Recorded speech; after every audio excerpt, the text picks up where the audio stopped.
l'a tous su, c'est l'un de nos suppléants du nom de Yao François Yaya qui est allé auprès du Conseil constitutionnel pour retirer sa candidature, dont lui seul connaît les réelles motivations. Et nous autres, tout ce que nous voulons, c'est la paix au niveau de Bouaké. Tout ce que nous voulons, c'est la quiétude dans le cœur de l'ensemble des fils et filles de Bouaké.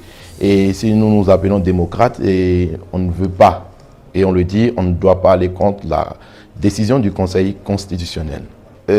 On a été véritablement touchés. On a été touchés à tous les niveaux.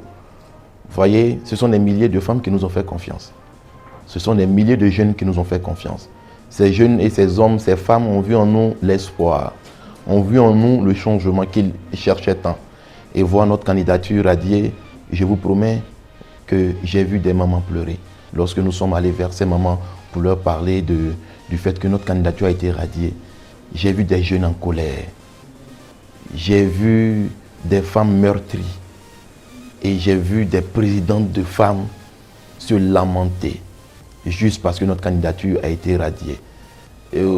Regardant cette lamentation, regardant cette tristesse, c'était de l'espoir que je voyais disparaître. Et moi, je dis à toutes ces femmes-là de garder la foi. Je serai toujours là avec elles et je leur demande toujours de ne pas aller à la violence. Vous savez, Bouaké vient de loin. Et aujourd'hui, à Bouaké, on n'a plus besoin de tensions. Comme mon homme a le dit, Bouaké, c'est le cœur de la Côte d'Ivoire. C'est la capitale de la paix. Et nous qui sommes habitants de Bouaké, nous devons toujours parler de paix. La vie continue. Tant qu'il y aura le cœur d'un Bouakois dans ce Bouaké-là, nous serons toujours là pour parler au nom de l'ensemble des fils et filles de Bouaké. Je suis touché, mais je ne suis pas effondré. J'assume et aujourd'hui, je me relève et je pense que c'est ce que Bouaké doit retenir.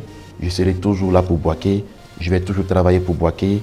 Et on va toujours mener les actions concrètes pour Bouaké.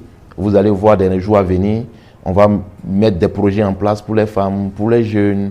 On va travailler véritablement pour Bouaké. On était venu avec une idée réelle pour aider Bouaké. Ce n'est pas une fin. Certes, on n'aura pas un poste électif, mais on est plus reconforté dans notre position.